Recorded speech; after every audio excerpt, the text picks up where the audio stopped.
أعوذ بالله من الشيطان الرجيم. اليوم أكملت لكم دينكم وأتممت عليكم نعمتي ورضيت لكم الإسلام دينا.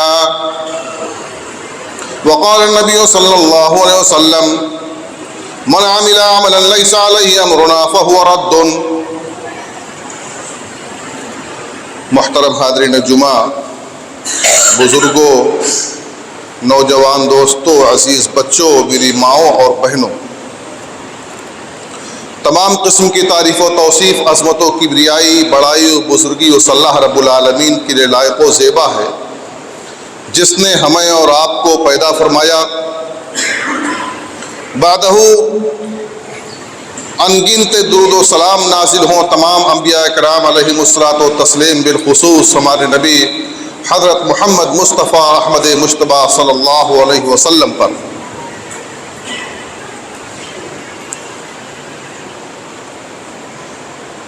اللہ رب العالمین نے ہم انسانوں کی رشد و ہدایت کے لیے بے شمار انبیاء و رسول اس دنیا میں مبعوث فرمائے. اس سلسلے کی سب سے آخری کڑی ہمارے نبی جناب محمد مصطفیٰ احمد مجتبیٰ صلی اللہ علیہ وسلم ہیں، جن کو اللہ رب العالمین نے پوری دنیا کے لیے نبی بنا کر کے بھیجا، رحمت للعالمین بنا کر کے بھیجا، اور پوری دنیا کی رشد و ہدایت کی ذمہ داری آپ کو سونپی. اللہ کے رسول صلی اللہ علیہ وسلم نے اپنا یہ کام اللہ رب العالمین کے فضل کے بعد بڑی ہمت اور جمع مردی سے یہ کام انجام دیا، دعوت و تبلیغ کا فریضہ انجام دیا. اس راہ میں بے شمار مشکلات آئے، ان تمام مشکلات کو جھیل لیا اور انسانیت تک اللہ رب العالمین کے کلام کو پہنچا دیا. اللہ رب العالمین نے اللہ کے نبی صلی اللہ علیہ وسلم پر 23 سالہ دور نبوت میں ہر چھوٹی بڑی بات اللہ رب العالمین نے بتا دی، اور اللہ کے رسول صلی اللہ علیہ وسلم کے واسطے سے امت تک یہ بات پہنچ گئی کہ یہ کام کرنا ہے اور یہ کام نہیں کرنا ہے. ساری چیزیں اللہ رب العالمین نے اپنے رسول کے واسطے سے اور رسول اکرم صلی اللہ علیہ وسلم نے اپنی احادیث مبارکہ میں امت تک یہ بات پہنچا دی کہ آپ کو یہ کام کرنا ہے اور یہ کام نہیں کرنا ہے. اللہ رب العالمین نے فرمایا: وما آتاکم الرسول فخذوہ، رسول جو تمہیں دیں اسے لے لو، اسے قبول کر لو. اور وما آتاکم الرسول فخذوہ وما نہاکم عنہ فانتہوا، اور جس سے آپ کو روک دیں، جس سے منع کر دیں، اس سے آپ رک جائیے. رسول جو کر رہے ہیں، رسول نے جو کیا، رسول نے جو کہا، رسول کے سامنے جو ہوا اور اس پر آپ نے نکیر نہیں کی، وہی دین ہے. اس کے علاوہ اور کوئی بھی دین نہیں ہے. رسول کا کرنا، رسول کا کہنا اور رسول کے سامنے جو کام کیا گیا اور رسول نے اس کی نکیر نہیں کی، تو دین یہی ہے. آج دین کے معاملے میں ہم انتہائی غیر حساس ہو گئے ہیں. دین انہوں نے بھی بتا دیا، دین کو قبول کر لیا، انہوں نے بھی بتا دیا دین میں اس چیز کو ہم نے داخل کر لیا. ایسا نہیں ہے. اللہ رب العالمین نے الیوم اکملت لکم دینکم واتممت علیکم نعمتی ورضیت لکم الاسلام دینا، یہ آیت کریمہ نازل فرما کر کے مہر لگا دی کہ آج میں نے تمہارے لیے تمہارے دین کو مکمل کر دیا ہے، وَأَتْمَمْتُ عَلَيْكُمْ نِعْمَتِي، اور میں نے اپنی نعمت کو تمہارے اوپر تمام کر دیا ہے، وَرَضِيتُ لَكُمُ الْإِسْلَامَ دِينًا، اور میں نے تمہارے لیے دین کے طور پر اسلام کو پسند کر لیا ہے۔ اللہ رب العالمین نے اس آیت کریمہ کے ذریعے سے مہر لگا دی کہ دین مکمل ہو چکا ہے، اب دین میں کسی بھی کمی اور بیشی کی قطعاً گنجائش نہیں ہے۔ اللہ کے نبی صلی اللہ علیہ وسلم نے ہر وہ چیز جو اللہ سے قریب کرنے والی تھی اور لوگوں کو جہنم سے دور کرنے والی تھی، ان تمام چیزوں کو اللہ رب العالمین، اللہ کے رسول صلی اللہ علیہ وسلم نے ان تمام چیزوں کو بتا دیا، ان تمام چیزوں کو واضح کر دیا کہ یہ کرو گے تو تم اللہ کے قریب ہو جاؤ گے، یہ کرو گے تو تم اللہ سے دور ہو جاؤ گے، اور یہ کرو گے تو تم اللہ کی جنت میں داخل ہو جاؤ گے، اور ایسا کرو گے تم اللہ رب العالمین کی جہنم میں داخل ہو جاؤ گے۔ یہ اللہ رب العالمین نے اور اس کے رسول نے یہ واضح فرما دیا ہے، پوری شریعت ہمارے سامنے ہے، اور اللہ کے نبی صلی اللہ علیہ وسلم اور صحابہ کرام رضی اللہ تعالیٰ عنہم اجمعین سے بڑا کوئی عبادت گزار نہیں تھا، ان سے بڑا کوئی متقی اور پرہیزگار نہیں تھا۔ اللہ کے نبی صلی اللہ علیہ وسلم جن کی اگلی پچھلی تمام خطائیں معاف کر دی گئی تھی، آپ دن میں 100 مرتبہ سے زائد توبہ و استغفار کیا کرتے تھے۔ آپ صلی اللہ علیہ وسلم راتوں کو اٹھ کر کے بیدار ہو کر کے تہجد کی نماز پڑھتے، اور راتوں کو اتنا لمبا لمبا قیام کرتے کہ آپ کے پیروں میں سوجن آ جاتی۔ صحابہ کرام نے کہا کہ اللہ کے نبی صلی اللہ علیہ وسلم، آپ کی اگلی پچھلی تمام خطائیں معاف کر دی گئیں، آپ کیوں اتنا پریشان ہوتے ہیں؟ تو آپ صلی اللہ علیہ وسلم نے فرمایا کہ کیا میں اپنے رب کا شکر گزار بندہ نہ بنوں؟ معلوم یہ ہوا کہ اللہ کے نبی صلی اللہ علیہ وسلم سے بڑا متقی اور پرہیزگار کوئی نہیں تھا، اور ایک موقع پر اللہ کے نبی صلی اللہ علیہ وسلم نے اس کی وضاحت بھی فرمائی۔ 3 صحابہ کرام رضی اللہ تعالیٰ عنہم اجمعین حضرت امہات المومنین کے پاس تشریف لے گئے کہ ان سے اللہ کے رسول صلی اللہ علیہ وسلم کے معمولات عبادت کے بارے میں معلوم کریں کہ آپ صلی اللہ علیہ وسلم عبادت کیسے کیا کرتے تھے یا کیسے کرتے ہیں عبادت۔ انہوں نے آپ صلی اللہ علیہ وسلم کی عبادت کا حال بتایا، انہوں نے اس کو بہت معمولی سمجھا اور کہا کہ اللہ کے نبی صلی اللہ علیہ وسلم کا ہم کہاں مقابلہ کر سکتے ہیں؟ اللہ کے نبی صلی اللہ علیہ وسلم جن کی اگلی پچھلی تمام خطائیں معاف کر دی گئی ہیں، ہم ان کا کہاں مقابلہ کر سکتے ہیں؟ ان میں سے ایک شخص نے کہا کہ ہم پوری رات جاگ کر کے ہم نمازیں پڑھیں گے، ایک شخص نے کہا کہ ہم پورے دنوں کا روزہ رکھیں گے، اور ایک شخص نے کہا کہ میں کبھی عورتوں سے نکاح نہیں کروں گا۔ اللہ کے نبی صلی اللہ علیہ وسلم کو جب اس کی خبر ملتی ہے تو ناراض ہو جاتے ہیں ان کو ڈھونڈ کر کے، اور ان سے کہتے ہیں کہ انتم الذین قلتم کذا و کذا، کیا تم ہی وہ لوگ ہو جنہوں نے بھی ایسی باتیں کی ہیں؟ اما واللہ انی لاخشاکم للہ واتقاکم لہ، آگاہ رہو اللہ کی قسم میں تم لوگوں میں سب سے زیادہ اللہ رب العالمین کی خشیت رکھنے والا ہوں، میں تم لوگوں میں سب سے زیادہ اللہ رب العالمین کا ڈر رکھنے والا ہوں، میرے دل میں تم لوگوں سے زیادہ اللہ رب العالمین کا خوف بسا ہوا ہے۔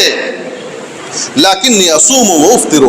لیکن میں روزہ بھی رکھتا ہوں، افطار بھی کرتا ہوں، وہ اصلی و ارقد، میں نماز بھی پڑھتا ہوں، سوتا بھی ہوں، وہ اتزوج النساء، میں عورتوں سے نکاح بھی کرتا ہوں، فمن رغب عن سنتی فلیس منی، جو میری سنت سے اعراض کرے وہ ہم میں سے نہیں ہے۔ معلوم ہوا کہ اللہ کے نبی صلی اللہ علیہ وسلم سے بڑا متقی اور اللہ کے نبی صلی اللہ علیہ وسلم سے زیادہ تقوی اختیار کرنے والا کوئی نہیں تھا۔ کیا اللہ کے نبی صلی اللہ علیہ وسلم نے خیر کے کاموں کو چھوڑ دیا جو آج ہم اپنے تقوی کا اظہار کرنے کے لیے امور انجام دیتے ہیں؟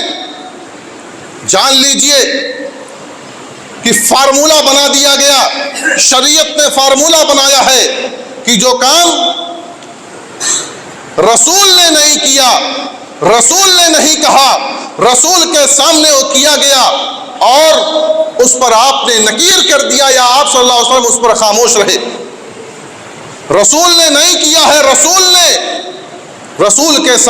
نے کہا نہیں ہے، ایسے امور کو انجام نہ دیا جائے، ایسے امور کو، ایسے کام کو انجام نہ دیا جائے، وہ شریعت میں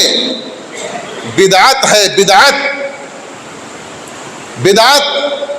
ایسی چیز کو علماء نے اس کی تعریف کی ہے۔ علماء لغت نے کہا کہ بدعت ایسی چیز ہے جس کی مثال سابق میں یعنی پہلے نہ ملتی ہو، پہلے اس کی مثال نہ ملتی ہو، اس کو بدعت کہا جاتا ہے۔ اور علامہ ابن تیمیہ اور امام شاطبی اور علامہ ابن قیم وغیرہ نے اس کی تعریف کرتے ہوئے کہا کہ بدعت ایک ایسی چیز کا نام ہے جس کو عبادت کے لیے وضع کیا گیا ہو، جس کو عبادت کے لیے بنایا گیا ہو، تصور ہو عبادت کرنے کا، لیکن وہ دین میں اضافہ ہو، دین میں اس کا تصور نہ ہو، دین میں اس کو نہ کیا گیا ہو۔ اگر وہ دین میں نہیں کیا گیا ہے تو اللہ کے نبی صلی اللہ علیہ وسلم کے فرمان کے مطابق اللہ کے رسول صلی اللہ علیہ وسلم نے فرمایا کہ من احدث فی امرنا ھذا ما لیس منہ فہو رد، کہ جو چیز ہماری شریعت میں، ہمارے دین میں نئی چیز ایجاد کی گئی، شریعت میں نئی چیز ایجاد کی گئی، دنیا میں آپ آزاد ہیں، دنیاوی امور میں آپ جتنی ترقیاں کر سکتے ہیں کیجئے، دنیاوی امور کا معاملہ نہیں ہے۔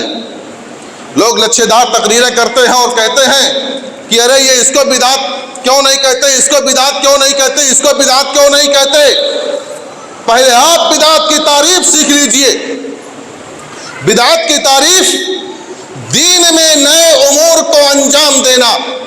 دین میں نئی باتوں کا ایجاد کر لینا، یہ بدعت ہے، دنیاوی معاملات میں نہیں کہ دنیاوی معاملات میں ہم ایجادات کر رہے ہیں، اختراعات کر رہے ہیں، نئی نئی چیزیں پیدا ہو رہی ہیں، وہ بدعت ہے، ایسا نہیں ہے۔ اللہ کے نبی صلی اللہ علیہ وسلم نے فرمایا کہ جو ہماری شریعت میں نئی چیز کو پیدا کرے، نئی چیز پیدا کرے، جس کا حکم ہم نے نہیں دیا ہے، وہ مردود ہے۔ من عمل عملا لیس علیہ امرنا فہو رد، جو کوئی ایسا عمل کرے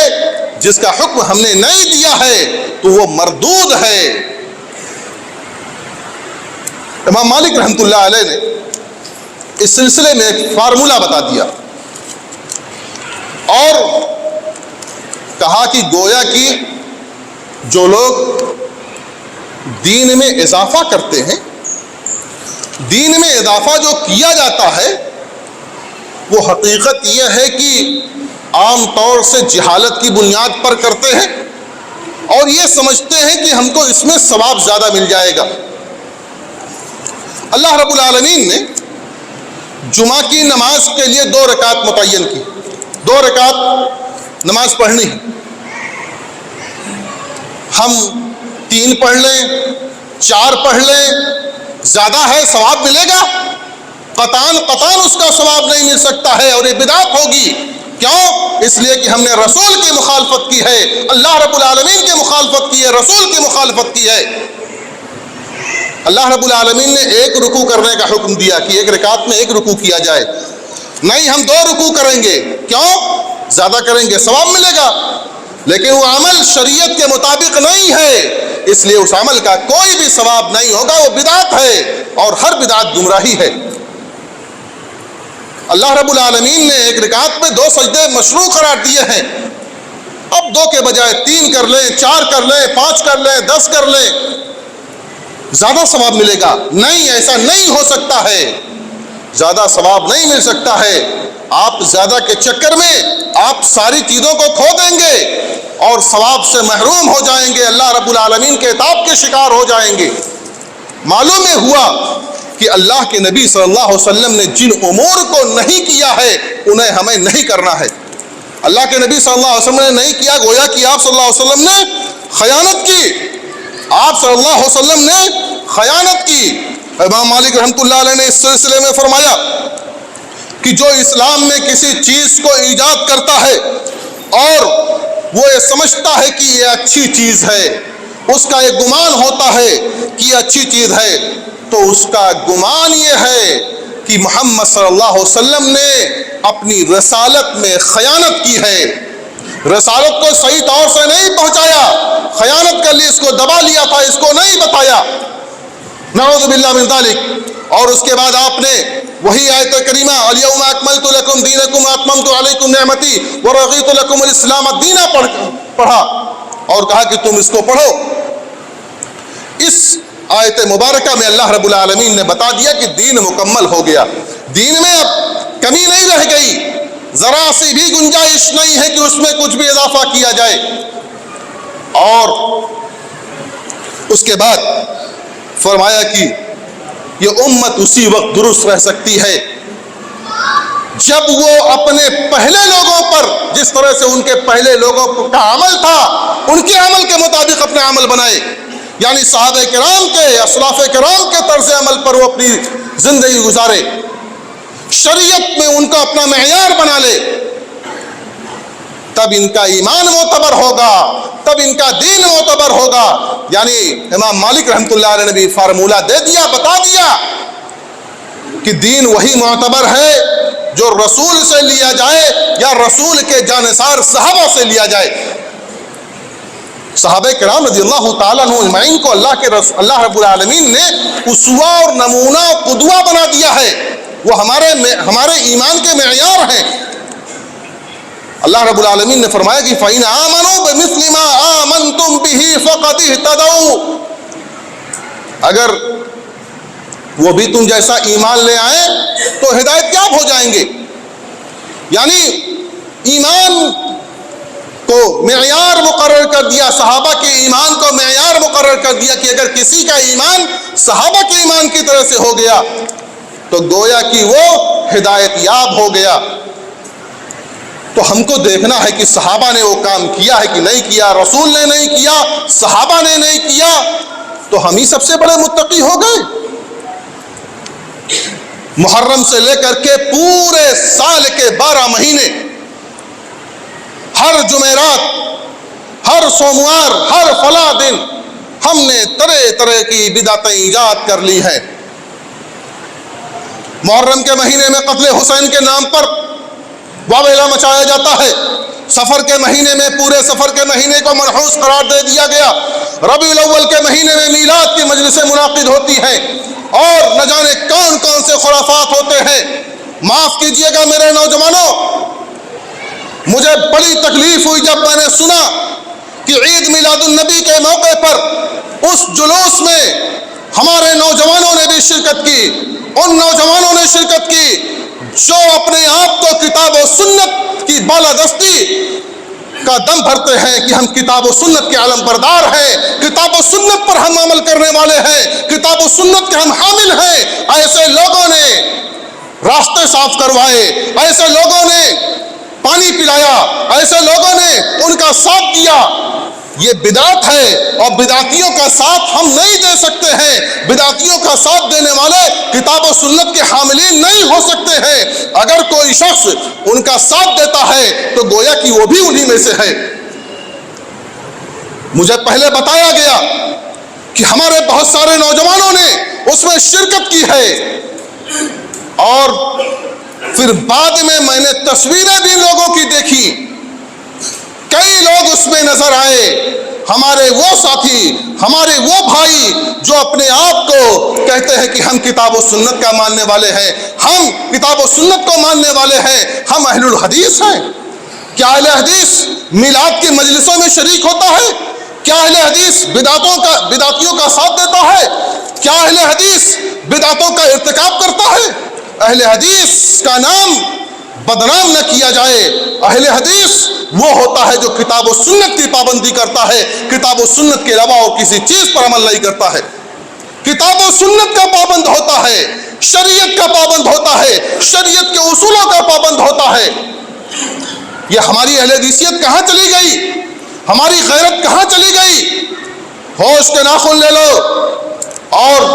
صحابہ کرام رضی اللہ تعالی عنہم اجمعین کے طرز عمل کو دیکھ لو۔ صحابہ کرام رضی اللہ تعالی عنہم اجمعین میں سے حضرت عبداللہ بن عمر رضی اللہ تعالیٰ عنہ، عبداللہ بن عمر رضی اللہ تعالیٰ عنہما نے ایسے بدعتیوں کا ساتھ دینے سے قطعاً انکار کر دیا، دوستی ان کی ختم کر دی۔ ایک غالباً کوفہ کا رہنے والا تھا یا شام کا رہنے والا تھا، وہ حضرت عبداللہ بن عمر رضی اللہ تعالیٰ عنہما سے اس کی دوستی تھی، خط و کتابت ہوا کرتے تھے۔ تو اس نے جب خط لکھا ایک مرتبہ،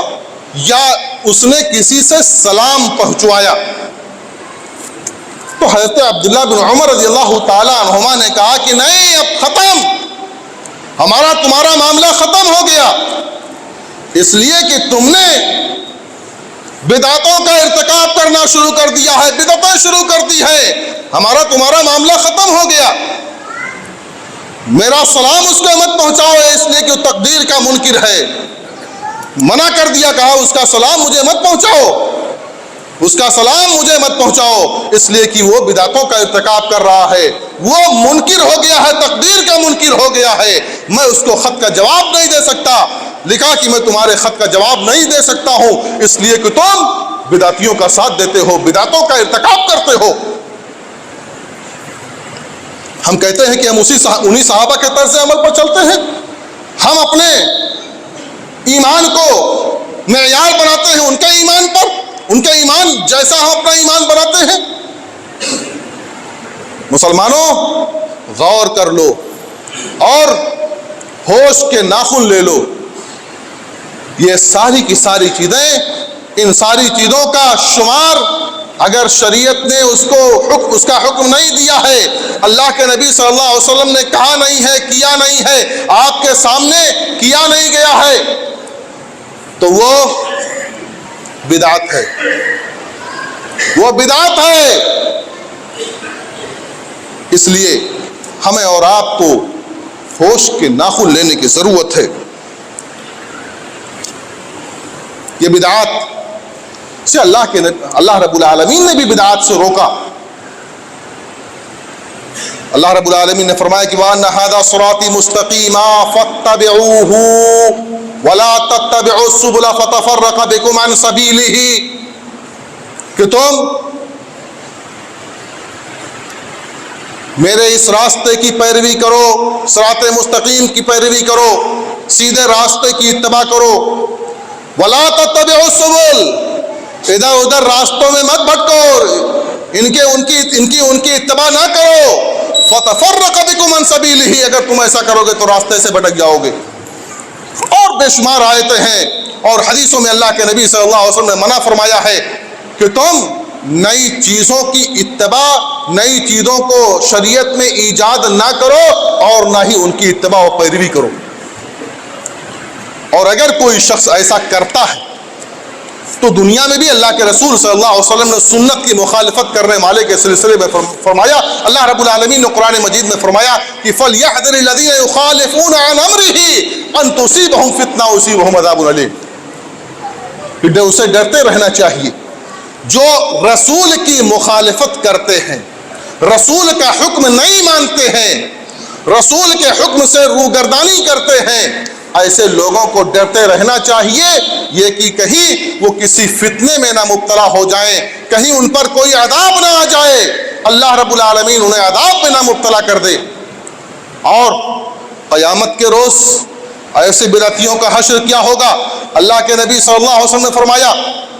کہ قیامت کے روز، حضرت عبداللہ بن عباس رضی اللہ تعالیٰ عنہما اس کے راوی ہیں، وہ کہتے ہیں کہ اللہ کے نبی صلی اللہ علیہ وسلم نے فرمایا کہ قیامت کے روز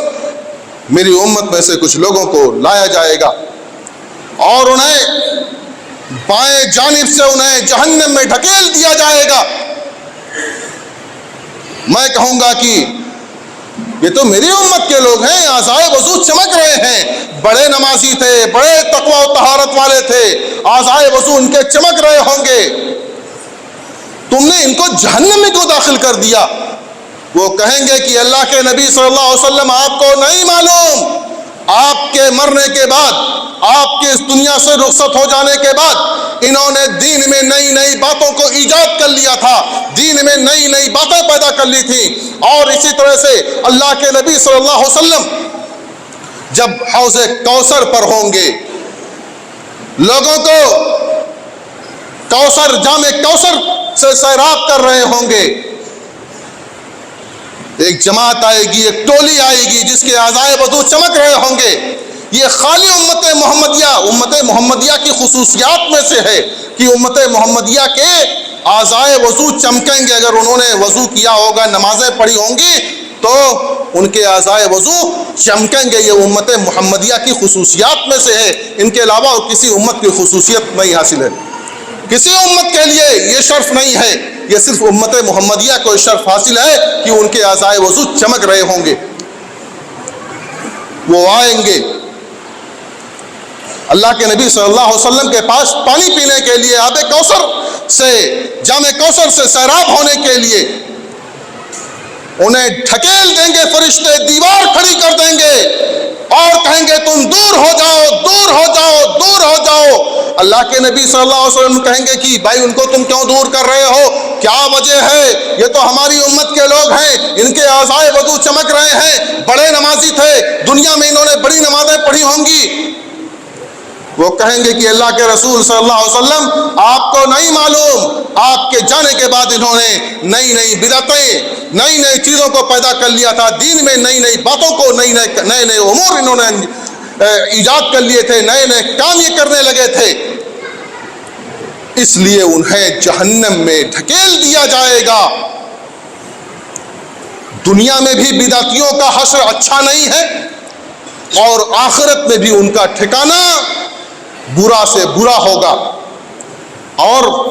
صحابہ کرام رضی اللہ تعالیٰ عنہم اجمعین ایسے لوگوں کے سلسلے میں کہتے تھے کہ یہ نہایت ہی برے لوگ ہیں، نہایت ہی برے لوگ ہیں، اور ان کے ساتھ میل ملاپ نہیں رکھنا چاہیے جو بدعتوں کا ارتکاب کرتے ہیں۔ ایک بات میں کہہ کر کے اپنی بات ختم کر دوں گا کہ دین میں کوئی بدعت اچھی نہیں ہوتی ہے۔ اللہ کے نبی صلی اللہ علیہ وسلم فرمائے کل بدعت ضلالہ، ہر بدعت گمراہی ہے۔ آج بدعت حسنہ کہہ کر کے لوگوں کو گمراہ کیا جاتا ہے۔ ایک واقعہ میں سنا کر کے، اس قسم کے بہت سارے واقعات ہیں لیکن میں صرف ایک واقعہ سنا کر کے میں اپنی بات ختم کروں گا کہ اللہ کے نبی صلی اللہ علیہ وسلم کے دو صحابہ، حضرت ابو مسعود رضی اللہ تعالیٰ عنہ اور حضرت ابو موسیٰ اشعری رضی اللہ تعالیٰ عنہ کے درمیان بڑی دوستی تھی۔ دونوں ایک دوسرے سے ملاقات کے لیے آئے جایا کرتے تھے۔ ایک دن ابو موسیٰ اشعری رضی اللہ تعالیٰ عنہ حضرت عبداللہ بن مسعود رضی اللہ تعالیٰ عنہ سے ملاقات کے لیے حاضر ہوئے تو دیکھا کہ مسجد میں کچھ لوگ بیٹھ کر کے کنکریاں رکھے ہوئے، ان کنکریوں پر ایک آدمی مختلف حلقوں میں بٹے ہوئے ہیں اور ہر حلقے میں ایک آدمی کہتا ہے کہ تم 100 مرتبہ سبحان اللہ کہو، 100 مرتبہ اللہ اکبر کہو اور 100 مرتبہ لا الہ الا اللہ کہو۔ تو لوگ 100 مرتبہ سبحان اللہ کہتے ہیں، 100 مرتبہ لا الہ الا اللہ کہتے ہیں، 100 مرتبہ اللہ اکبر کہتے ہیں۔ حضرت ابو موسیٰ اشعری رضی اللہ تعالیٰ عنہ نے جب یہ چیز دیکھی تو انہیں بڑا عجیب لگا اور کہا کہ یہ کیا ہے، لیکن وہ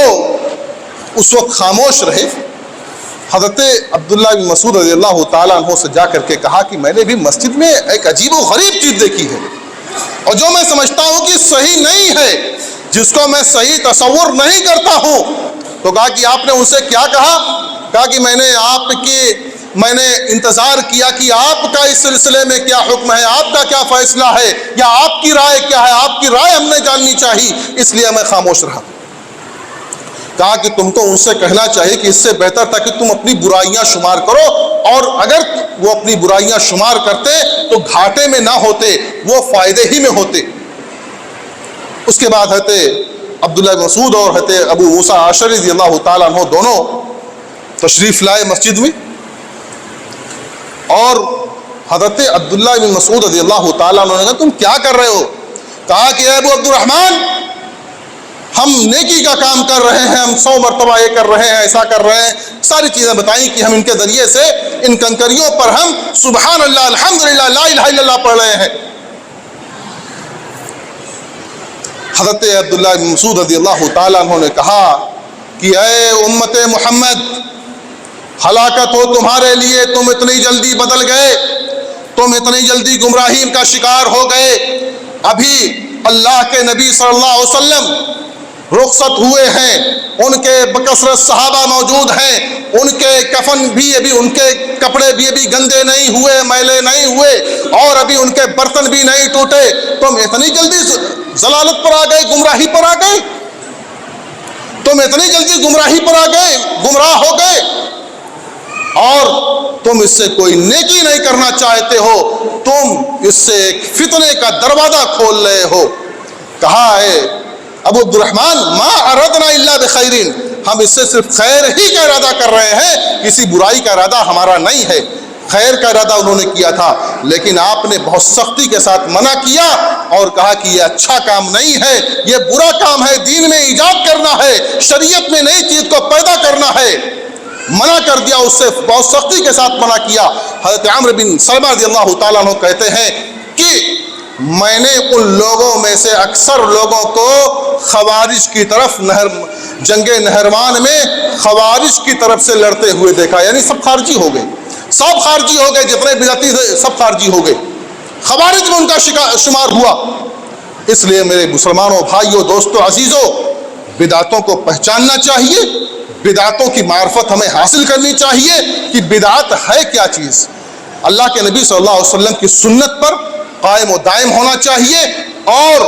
بدعتوں پر عمل سے گریز بھی کرنا چاہیے، بچنا چاہیے، اور دوسروں کو بچانے کی فکر کرنی چاہیے۔ اللہ رب العالمین ہمیں سنت کی حفاظت کرنے والا بنا دے، اللہ رب العالمین ہمیں سنت پر عمل کرنے والا بنا دے۔ اللہ رب العالمین تو ہم تمام لوگوں کو بدعات کے ارتکاب سے بچا لے۔ اللہ رب العالمین ہمیں بدعتیوں کی مجلسوں سے بچا لے۔ اللہ رب العالمین ہم میں سے جو بھولے بھالے نوجوان ہیں، جو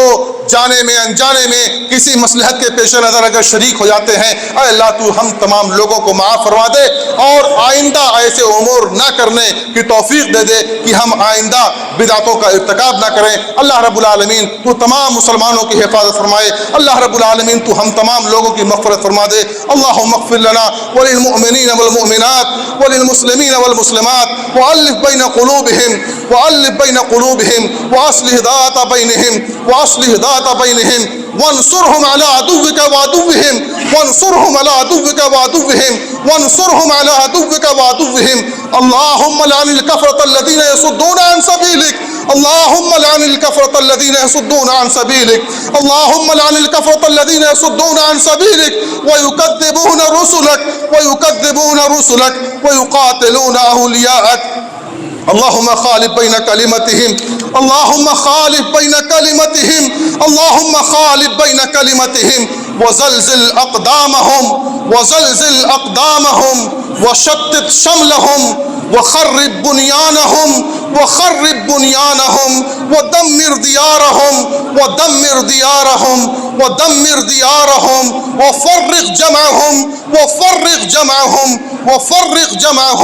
وفرق جمعهم وأنزل